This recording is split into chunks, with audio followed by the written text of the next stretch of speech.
Breastfeeding is not just about nourishing a child, it's about nurturing the future, healthier generation to come.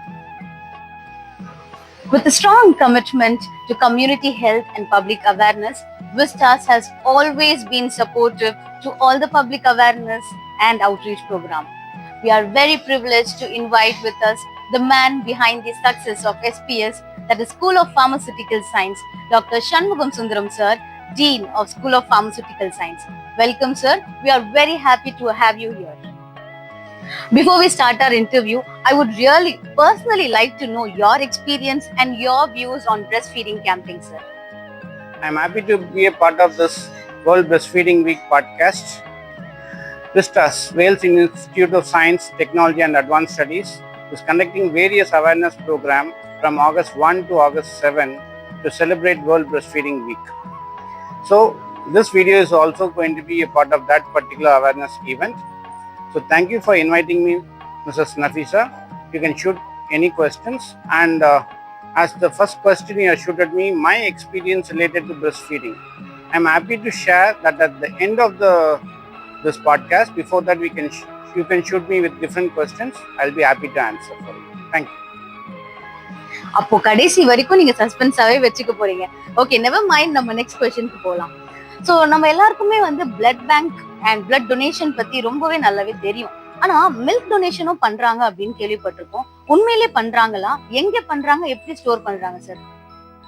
This is a very good question, Nafisa. So எப்படி நமக்கு ரத்த தான வங்கிகள் இருக்கோ அந்த மாதிரி தாய்ப்பால் வங்கிகள் இருக்கு. தாய்ப்பால் தானம் மிக சிறந்தது, ரத்த தானத்தை விட மிக சிறந்தது. இது கண்டிப்பா எல்லாரும் செய்யக்கூடிய ஒரு விஷயம். சென்னையில் பார்த்தீங்கன்னா விஜயா ஹாஸ்பிட்டலில் ரெகக்னைஸ்ட் தாய்ப்பால் சென்டர் இருக்குது, தாய்ப்பால் பேங்க் இருக்குது. அதே மாதிரி நம்மளோட சைல்ட் ட்ரஸ்ட் ஹாஸ்பிட்டல் எக்மோரில் பார்த்தீங்கன்னா இருக்குது.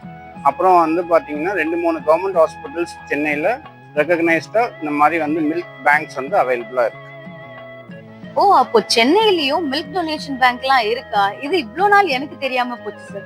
சரி, ஓகே. ஆனா இந்த மில்க் டொனேஷன் யாரெல்லாம் பண்ணலாம்? இதுக்கு ஏதாவது எலிஜிபிலிட்டி இருக்கா சார்? ஏன்னா நம்ம பிளட் டொனேஷன் பண்ணும்போது டோனருக்கு இந்த எலிஜிபிலிட்டி கிரைட்டீரியா இருக்கணும்னு சொல்லுவோம்.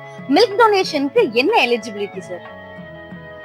யாரெல்லாம் தாய்ப்பால் தானம் பண்ணலாம் அப்படின்னு கேக்குறீங்க. இதுல என்னன்னு பாத்தீங்கன்னா, நிறைய தாய்மார்களுக்கு பாத்தீங்கன்னா அவங்க குழந்தைக்கு தேவையான அளவை விட பால் சுரக்கும். அந்த மாதிரி தாய்மார்கள் தாராளமா தாய்ப்பாலை தானமா கொடுக்கலாம். அந்த மாதிரி தாய்மார்கள் எக்ஸ்ட்ராவா சுரக்கும் போது என்ன பண்ணுவாங்க அப்படின்னா, அவங்க தேவைக்கு அதிகமா இருக்கும்போது அதை வெளியேற்றிடுவாங்க. அந்த மாதிரி வெளியேற்றுறதை வேஸ்ட் பண்ணாம அதை ஒரு ப்ரொசீஜர் படி ஸ்டோர் பண்ணி இந்த மாதிரி தாய்ப்பால் வங்கிகளில் கொண்டு போய் கொடுக்கலாம். இதுக்கு ஒரு எக்ஸாம்பிள் பார்த்தீங்கன்னா, யூஎஸ்ல எலிசபெத் ஆண்டர்சன் சொல்லிட்டு ஒரு லேடி, அவங்க பார்த்தீங்கன்னா 10,350 லிட்டர்ஸ் ஆஃப் பிரஸ்ட் மில்க் தானமாக கொடுத்துருக்காங்க. இது ஒரு கின்னஸ் வேர்ல்ட் ரெக்கார்ட். சரிங்களா? அந்த மாதிரி யாருக்கெல்லாம் தாய்ப்பால் அதிகமாக சுரக்குதோ அவங்க கண்டிப்பாக போய் அவங்க பிரஸ்ட் மில்கை தானமாக கொடுக்கலாம். சூப்பர் சார், ரொம்பவே அழகா, ரொம்பவே சிம்பிளா இந்த ஜெனரேஷனுக்கு புரியுற மாதிரியே சொல்லிட்டீங்க சார். அடுத்தது பாத்தீங்கன்னா, பிளட் டொனேஷன் பண்ணா எவ்வளவு பெனிஃபிட்ஸ் இருக்கோ அதே மாதிரி மில்க் டொனேஷன் பண்ணா என்னெல்லாம் பெனிஃபிட்ஸ் இருக்கு சார்? அம்மாக்கு என்ன பெனிஃபிட், அதே மாதிரி அந்த குழந்தைக்கு என்ன பெனிஃபிட் சார்? இந்த பிரஸ்ட் மில்க் டொனேஷனால பேபிஸ்க்கு எப்படி அப்படின்னு நன்மை எப்படி செய்யறது அப்படின்னா, நிறைய குழந்தைங்க பாத்தீங்கன்னா குறை மாசத்துல பிறக்கிறாங்க. That is premature babies. அவங்க பாத்தீங்கன்னா ஒரு 28 வாரத்துலேருந்து 30 வாரம் 32 வாரத்துல பிறக்கிற குழந்தைங்களுக்கு அவங்களோட தாய்மார்களுக்கு பாத்தீங்கன்னா சரியா பிரஸ்ட் மில்க் சுரக்காது. அந்த மாதிரி நேரத்தில் டாக்டர்ஸ் ஃபார்முலா மில்க் அவாய்ட் பண்ணுறதுக்காக இந்த மாதிரி ப்ரிஸ்கிரிப்ஷன் மூலியமா நீங்கள் அந்த மாதிரி பால் வங்கியில் போய் வாங்கிட்டு குழந்தைங்களுக்கு கொடுங்க அப்படின்னு சொல்லி கொடுப்பாங்க. அது ரெகக்னைஸ் சென்டர்ஸ்லேருந்து தான் வாங்க முடியும், ப்ரிஸ்கிரிப்ஷன் மூலியமாக தான் வாங்க முடியும்.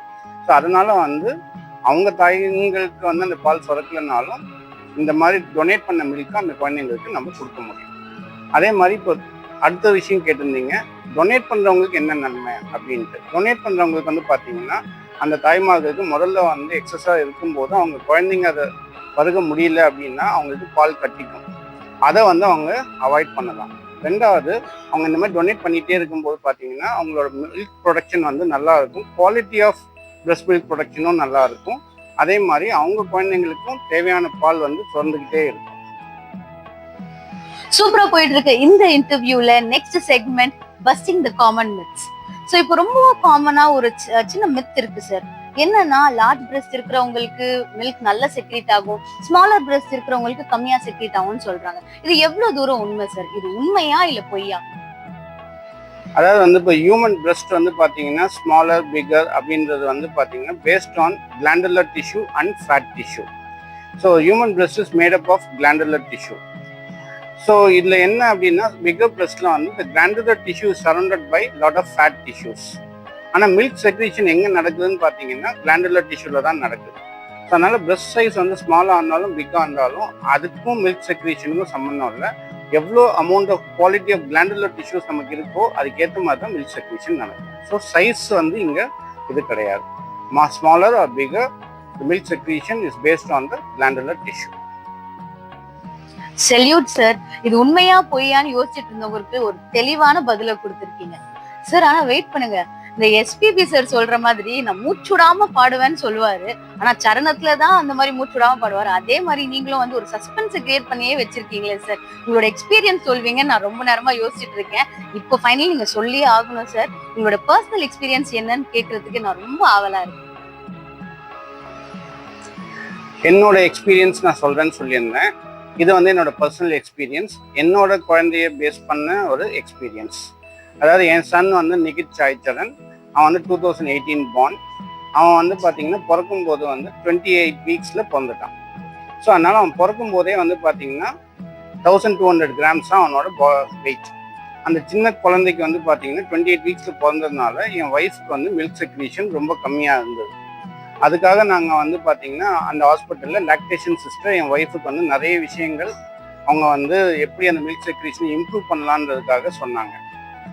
அதுக்கப்புறம் வந்து பார்த்தீங்கன்னா நாங்களும் அந்த கவுன்சிலிங் எல்லாம் போய் மில்க் செக்ரீஷன்லாம் இன்க்ரீஸ் பண்ணி என் குழந்தைக்கு வந்து அவங்க கொடுத்தாங்க. அதே மாதிரி என் ஒய்ஃப் வந்து ஒரு டாக்டர். அவங்க வந்து ஒரு 28 டேஸ்லேயே அவங்க வந்து வேலைக்கு போக வேண்டிய சூழ்நிலை இருந்தது.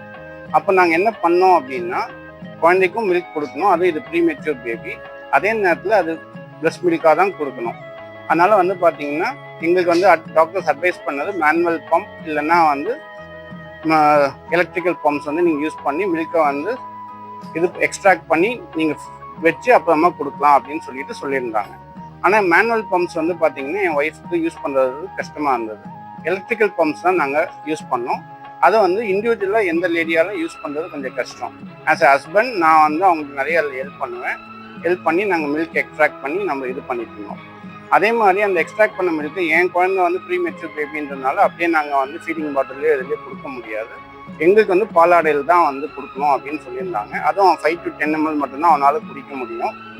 அப்படி கொடுத்துட்டு இருந்தோம்.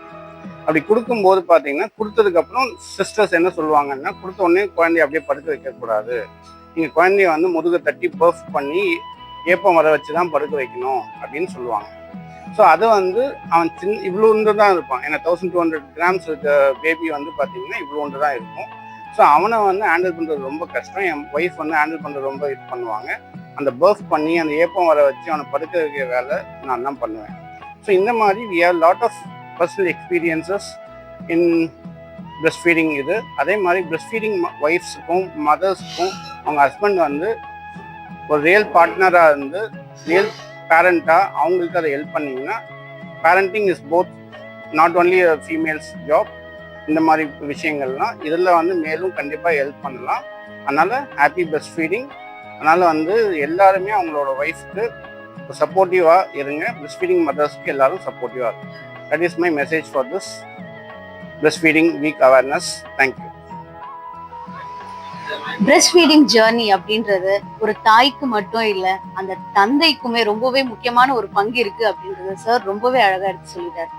ரொம்ப இமோஷனலான ஒரு தருணம் தாங்க இது. ஸோ இந்த தருணத்துல பிரஸ்ட் ஃபீடிங் தாய்ப்பால் அப்படின்றது எல்லாருக்குமே கிடைக்கிறது கிடையாது. அந்த காலத்துல பாட்டிங்க எல்லாம் இருந்தாங்க சொல்லி கொடுக்குறது. இந்த காலத்துல யாருங்க இருக்கா? இந்த ஒரு படி விஸ்டாஸ் எடுத்து வச்சிருக்காங்க. இந்த படிக்கு நீங்க சப்போர்ட் பண்ணுங்க. எப்பவுமே எல்லா ஜென்சி மதர்ஸ்க்கும் ஒரு அவேர்னஸ் கொடுங்க.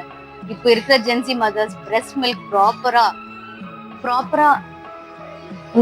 ப்ராப்பரா யூட்டிலைஸ் பண்ணுங்க. இப்போ இருக்கிற ஜென்ரேஷன் வளர்ந்தாதான் நம்ம ஜென்ரேஷன் நல்லா இருக்கும். ஜென்சி மதர்ஸ்க்கு ஃபேமிலி எல்லாருமே சப்போர்ட் பண்ணுங்க.